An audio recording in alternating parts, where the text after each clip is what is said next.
Welcome to the May meeting of the Ethnic Awareness Committee.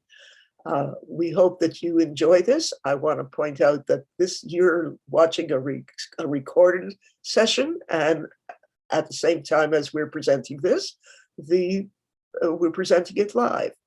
So the subject that we're going to discuss is ethnomathematics.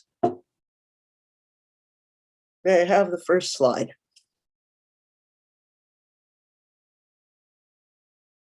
There you go. So ethnomathematics is about recognizing mathematics achievement in other cultures.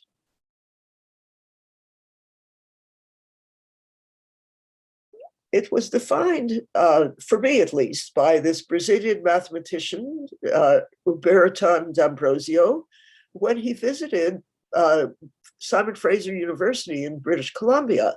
And he defined it as the intersections of culture, historical traditions, sociocultural roots, and mathematics. And he points out that the history we are taught in school doesn't recognize the mathematical achievements of what the Europeans thought were primitive cultures, which is ironic that because some of these ideas were more advanced than what was known in Europe when the early explorers made those judgments. So the cultural bias in the historical records say that the history of mathematics can't be traced with certainty to any school or period before that of the Ionian Greeks.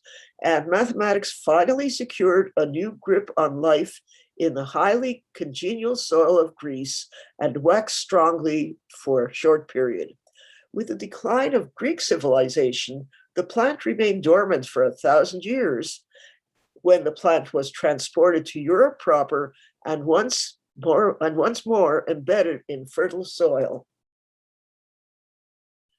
So the classic Eurocentric view is that mathematics began in Greece, somewhere just before the turn of we started with our new calendar to about 400 AD, and that then nothing more of any importance happened during the Dark Ages. And then when we got to the Renaissance, mathematics took off. And what they have ignored is the African and Mesopotamian, which is, the Near East, origins of much of Egyptian mathematics, and the Greeks themselves acknowledge that. Also, the literature from the Arabic world that gave credit to what they had learned from India and China, as well as the progress made in the Near East during what we call the Dark Ages. And also evidence from the New World, from the Americas, that showed mathematical understanding in sophisticated engineering, knowledge of astronomy, the calendars of the Mayans, the quipus of the Incas, and more. So why is this?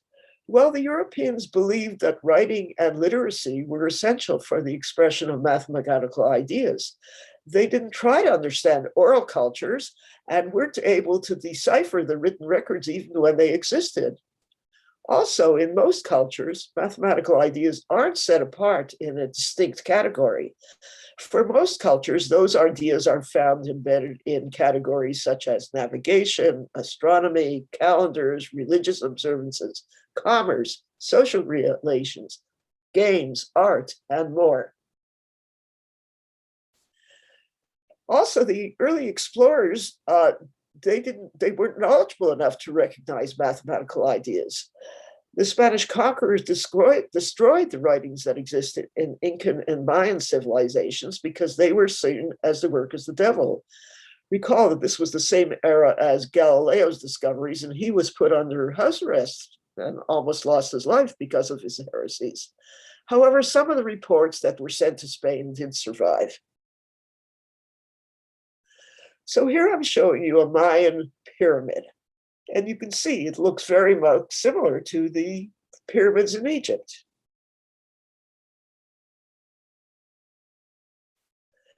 Now, pyramid design requires a high level of mathematical understanding. And the Egyptian pyramids were designed and built by Africans. Greek mathematicians went to Egypt to study what was already known there and further their own work. The Egyptian and Mayan pyramids also revealed that the builders knew a lot of astronomy.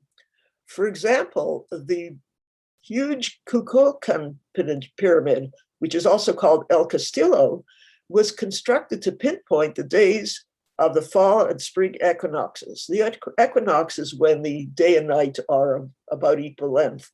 At around 3 p.m. on March 20th and September 21st, the sun's shadow slithers down the pyramid's 365 steps.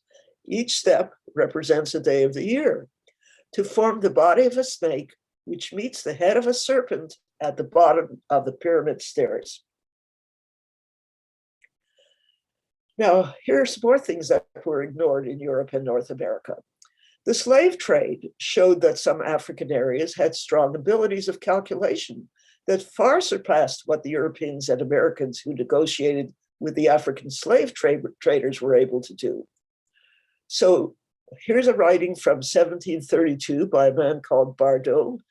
He was writing about the inhabitants of Fida on the coast of Benin. The Fidesians are so expert in keeping their accounts that they easily reckon as exact and as quick by memory as we can do with pen and ink. And Thomas Clarkson in 1788 wrote, "It is astonishing with what facility the African brokers reckon up the exchange of European goods for slaves. One of these brokers has perhaps 10 slaves to sell. And for each of these, he demands 10 different articles. He reduces immediately by the head to bars, coppers, ounces, and immediately strikes the balance. The European, on the other hand, takes his pen and with great deliberation and with all the advantage of the arithmetic and letters, begins to estimate also. He is so unfortunate often as to make a mistake, but he no sooner errs that he's detected by this man of, quote, inferior capacity, whom he can neither deceive in the name or quality of his goods, nor in the balance of his account." So here's a particular example. Thomas Fuller was an American slave, born somewhere between present-day Liberia and Benin, and shipped to America in 1724 at the age of 14. He displayed remarkable powers of calculation, and abolitionists used him as an example to demonstrate that Blacks are not mentally inferior to whites. Those who could not acknowledge this termed him an idiot savant, a notion not borne out by those who met him, who remarked on his general self-taught intelligence and decried a system that prevented him from attaining a formal education. So when did we start taking the kind of numbers we use that we take for granted now? Our familiar symbols for numbers came from the Arabs around 1200 after their contacts with India. It took 300 to 400 years before they replaced Roman numerals in situations involving calculation with numbers. Think how you might multiply using Roman numerals. I might add at this spot that I once had a 7th grade student who did a science fair project on multiplication using Roman numerals. And you wouldn't believe how complicated it is. So arithmetic calculations can be very challenging if the number symbols are not well chosen.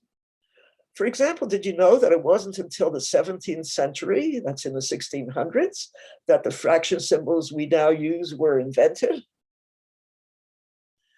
So let's look at an African method of calculation. It's a method of multiplication. They call it stone counting, from rural Ethiopia. So in the example we're going to use, we assume a farmer is selling goats to a townsman. Let's say 13 goats at 15 units of payment for each. Here's how the total payment would have been calculated. First, 2 heaps of stones would be set up, one with 13 and the other with 15. So then you have the first factor and double the other. So a second row of stones would be counted out. 1 stone for every 2 under the 13, so there'd be 6 stones in this new heap. You see it at the bottom of the slide. Importantly, there's an extra stone, which is discarded, but it's noted. In that row, under the heap of 15 stones, A new heap would be placed that contained 2 stones for each of the 15 above it, or 30 stones. Now you continue doing this. You repeat the process. When you get to the next place, there's no extra stone when you take half of 6, so you note it. So you see half of 6 is 3, and there's no extra stone. That's the asterisk. And then you double the 30 that was under the 15, and you get 60. And you repeat this again and again until you get to 1. In this case, we're going to get to 1 very quickly because half of 3 is 1. And again, there's 1 left over. And now you double the 60 and you get 120. Okay, then the stones in the marked row, in other words, the even numbers, are described as evil, and the whole row is discarded. So what do we have left now? You have under the 13, first you've thrown it away, whatever is there, then you have a 3 and a 1. Under the 15, you have a 60 and 120. Now, since you're down to 1 in the first column, you combine all the stones in the right-hand column. So you have 15 plus 60 plus 120, and that adds up to 195, and that's the answer to the multiplication. And this procedure always works. So we're going to see now why it works. And the word calculate, remember, comes from stones, which is just a kind of a calculus. All of this is from the word stone. So notice that the numbers that were added at the end on the previous slide were 15, 60, and 120. Now, when you doubled, you got the 15 was the original number. You didn't have double that because that was an even row. It was thrown away. But 60 is 40 times 15, and 120 is 8 times 15. So notice that 15 plus 60 plus 120 can be rewritten as 1 times 15 plus 4 times 15 plus 8 times 15. In other words, when you factor it out, the ones that you factor out the 15, you have 13 times 15, which is what you were looking for, and 13 times 15 is 195. And what's interesting about this is computers, which can only work in base 2, because all they have in their circuits is the current is either on or off, are using the same kind of arithmetic. So African stone counting uses binary arithmetic. And you notice that the numbers in the factors of 15 are all powers of 2.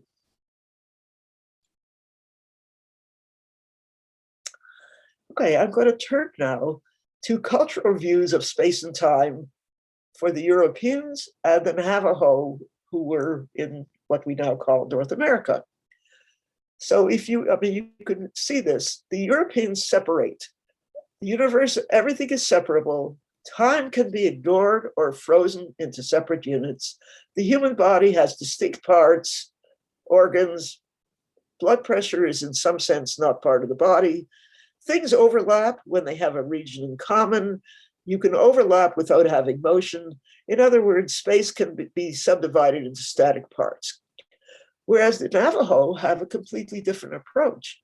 The universe is made up of processes. Change is constant, always with us. Interrelationships and motion incorporate and encompass both time and space. The human body is a system of interrelated parts. Anything that makes the body work, even a feature like blood pressure, is part of the body. Overlap has to be considered in terms of the motion involved. A snake sleeping on a rock is not the same as a snake slithering across a rock. Boundaries and borders can exist, but they have dynamic components. And here's another way of expressing this. So in this book, The Mathematical Experience, which is, a history of mathematics to some extent, it's really trying to justify their way we look at mathematics. So the authors say, the world, so it would seem, has compelled us to create the straight line so as to optimize our activity, not only by the problem of getting from here to there as quickly and easily as possible, but by other problems as well. For example, when one goes to build a house of adobe blocks, one finds quickly enough that if they are to fit together nicely, their sides must be straight. Thus, the idea of the straight line is intuitively rooted in the kinesthetic and visual imaginations. We feel in our muscles what it is to go straight towards our goal. We can see with our eyes whether someone else is going straight. The interplay of these two sense intuitions gives the notion of a straight line a solidity that enables us to handle it mentally as if it were a real physical object that we handle by hand. By the time a child has grown up to become a philosopher, the concept of a straight line has become so intrinsic and fundamental a part of his thinking that he may imagine it as an eternal form, part of the heavenly host of ideals which he recalls from birth. Or if his name be not Plato, but Aristotle, he imagines that the straight line is an aspect of nature, an abstraction of a common quality he has observed in the world of physical objects. Okay, now let's look at the Native American view. So here's what Black Elk has to say about the circle. I am now between Wounded Knee Creek and Grass Creek. Others came too, and we made these little gray houses of logs that you see, and they are square. It is a bad way to live, for there can be no power in a square. You have noticed that everything an Indian does is in a circle. And that is because the power of the world always works in circles, and everything tries to be round. In the old days, when we were a strong and happy people, all our power came to us from the sacred hoop of the nation. And so long as the hoop was unbroken, the people flourished. Everything the power of the world does is done in a circle. The sky is round, and I have heard that the earth is round like a ball, and so are all the stars. The wind in its greatest power whirls. Birds make their nests in circles, for theirs is the same religion as ours. The sun comes forth and goes down again in a circle. The moon does the same, and both are round. Even the seasons form a great circle in their changing and always come back again to where they were. Our teepees were round like the nests of birds, and these were always set in a circle, the nation's hoop, a nest of many nests, where the Great Spirit meant for us to hatch our children. Okay, so I use this opportunity to show us the Earth, which is not flat, by the way. But I like this picture for many reasons. One is that I recognize it immediately as having been taken by our astronauts on the moon. It's the famous big blue marble picture. But I also had an interesting experience one of the years that I was working with the education faculty at Simon Fraser University, where I did a project in elementary schools to help elementary school teachers understand how they could teach math throughout the curriculum. And this picture was printed in a social studies book, but it was printed twice. On the first page, which was a right-hand page, this picture had a map of Canada imposed above the upper part of the big blue marble. And the question, it was the intention was very well meaning. They asked the children to think about whether they would see the map of Canada on that, when they looked at it from the moon. And of course, they were trying to make the difference, to make a point about the difference between natural boundaries and political boundaries. But the irony of this picture is that they had put the map. Do you see what's in this map? It's not North America, it's Africa. And the telltale is Saudi Arabia over there on the right.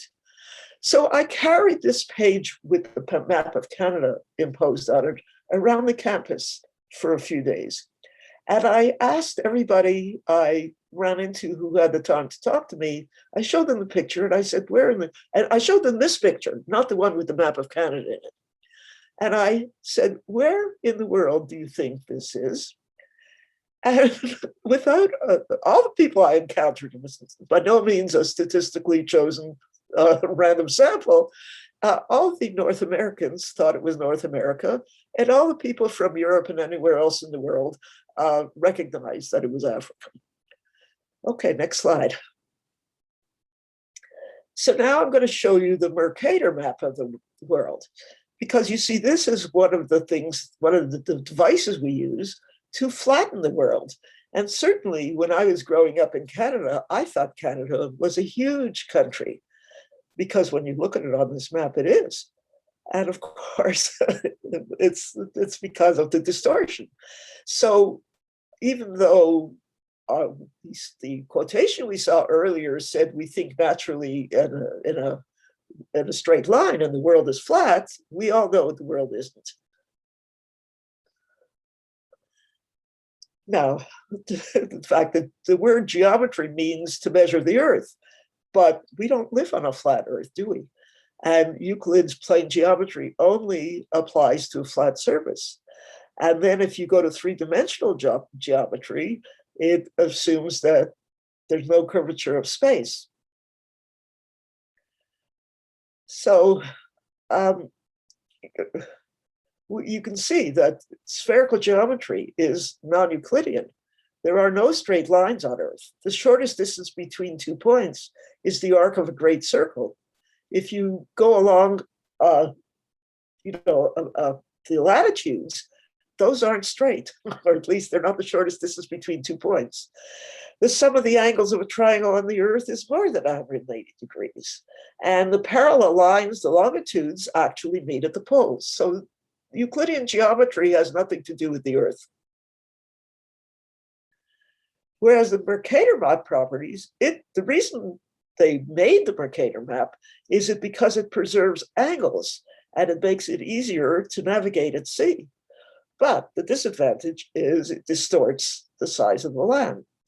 And we have to ask whether the European explorers had a distorted idea of their relative importance. Okay, let's turn now to numbers. How do we keep track of numbers? And the symbols for numbers have changed for, over and over again. So at first we used arbitrary symbols. We've used letters of the alphabet. And now we use a base. And of course, we're familiar with base 10. Now, many cultures have a variety of symbols that they don't have a base. Sometimes some symbols are letters of the alphabet. We still use Roman numerals, but the computational procedures are so crazy that we just use them for identification.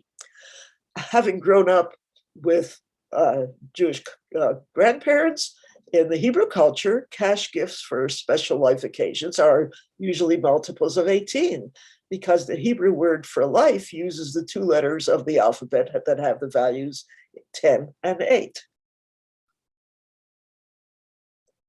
In our base 10 system, we know it's a shorthand.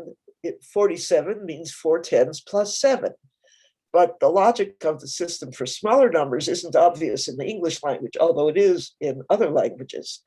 But one of the things that is really interesting, how few people recognize that 11 and 12 came from 1 left and 2 left. And then we do a crazy thing in English between 10 and 20. First we say 11 and 12. And then the teen numbers say first we say 15, 16, 17. In other words, how many ones? And then we say 10. And then when we get to 20, we switch it around and do it the other way. Other number words in other languages are much more logical. So in most European languages, the word for 12 really literally translates as 10 and 2, and 75 translates as 7 tens and 5. And some researchers have suggested that one reason many Asian children find it easier to learn math is because their number words are short. So when they have to remember the multiplication facts, it doesn't put as much pressure on their short-term memory. Now I talked about base because I wanted to get to what the base 60 system, which was used in the Middle East. And since they didn't have yet very good machines, and they had no machines, they did have some kind of abacus, but it was hard to calculate. And so 60 was probably chosen because there are so many numbers that divide evenly into it. We didn't really have fraction notation until the 1700s, and it was very difficult to multiply and divide without those systems. Babylonian numerals used two symbols for one for 10 and one for 1. So in order to make it easy for me to show them, I used the symbols on the keyboard for the 1 and 10 that you see here on the slide. And so essentially the way the Babylonians wrote numbers, you can see they had 4 symbols for 10 and 2 for 1. So it was 42. That's how it would look. Multiples of powers of 60 were simply placed to the left. So 82 showed first the symbol for 1, which means 60 now because it's in front of 2 symbols for 10. So it's 20 and 2. So it's 10, 160, 2 and 210. Sorry, I'm confusing myself. 160, 2 10s, and 2. And then 215 would be 3 60s, and then 3 10s and 5. And these numbers were preserved because they were put on clay tablets. And so when the clay hardened, the record was preserved. Eventually, the Babylonians and Mesopotamians, because they were doing so much astronomy, in fact, they needed to break them up. And so they simply placed more numerals to the right. And so it was very confusing. But first of all, I want to point out that the base 60 heritage is preserved today because of the way we measure time. We still say 60 minutes in an hour and 60 seconds in a minute. And in fact, the word minute comes from the Latin translation of these numbers, partes minutiae, the little parts. And then the next section of little parts were the second little parts. So that idea has been preserved in those words. Now, because they didn't have a zero, we really could get very confused. And in fact, the records, unless you know other things, the historical records, you can't tell just by looking at a number what it means because you don't know where the decimal point is. So, and you don't know if how many places over you are. So you don't know if you see 5 60s plus 3, whether it's 5 60s or 5 60 squared. And you don't know whether it's 5 and the 3 is the fraction because they just didn't have a good symbolization. Okay, let's go back to the New World. Now, the Mayans and the Incas had very sophisticated arithmetic techniques before the European explorers ever got there. And the Mayans were skilled engineers and architects, and they did astronomy, and they made wonderful calendars. And the Mayan number system that made such activities possible had very good features that the Europeans didn't have. First of all, the Mayan number system is a positional system, and it uses a base of 20 with an embedded base of 5. You can see it's a culture, part of the world where people didn't need to wear shoes. So instead of having the 2 hands to say 10, they could use their fingers and toes. And so they used 20 and then in groups of 5. The other thing the Mayans did that predated anything in Europe was they invented a 0 so they would know where the beginning was. So the symbol for 1 is a dot and for 5 is a bar. And I'm going to show you the system.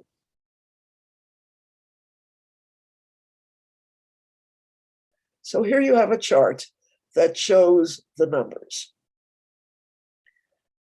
you can see that it's got base 5 embedded within the base 20, because after the 4 dots, you go to a bar and you keep adding bars and you get up to 20.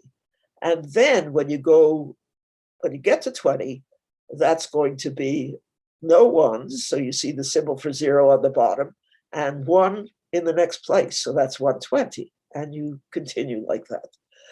So you might want to think about what 30 would look like, because I stopped at 29, and what 40 would look like, and so on. Okay, I want to talk a little bit about 0 because the Europeans took so long to get a 0. First of all, every number is an abstract mathematical idea.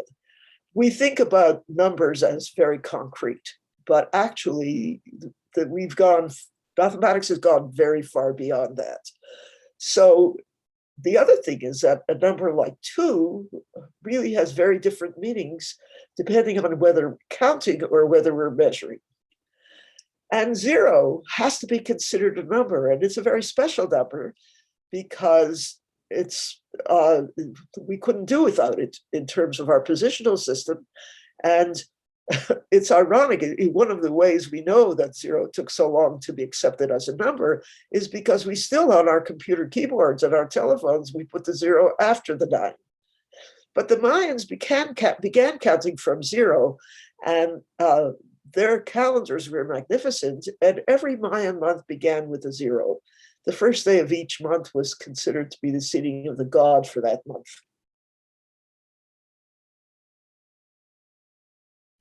So here are some sophisticated non-European mathematical ideas.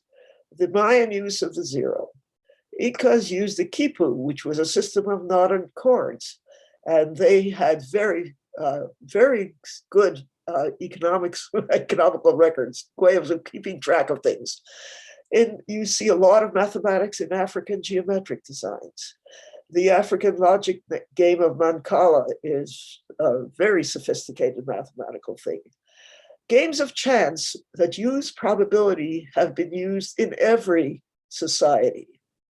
The Polynesians were able to get around the Pacific Ocean using all kinds of navigation techniques that depended on knowing astronomy and using stars in different places than the stars we recognize. Chinese music understood music as a mathematical system.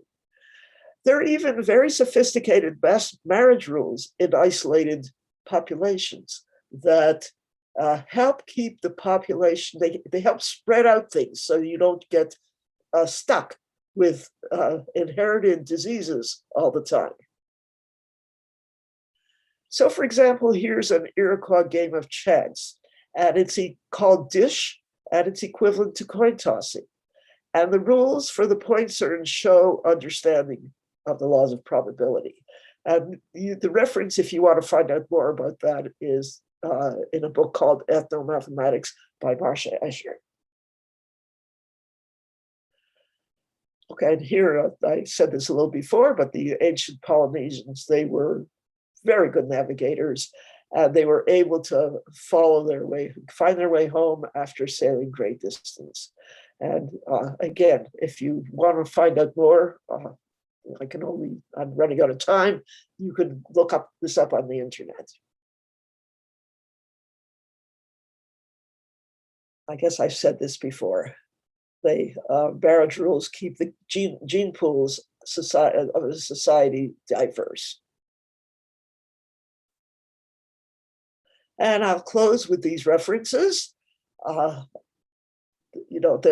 of these books are available. The last one on the list is in our library. And I think that the committee is going to take steps to get some of these other books in our library. Thank you.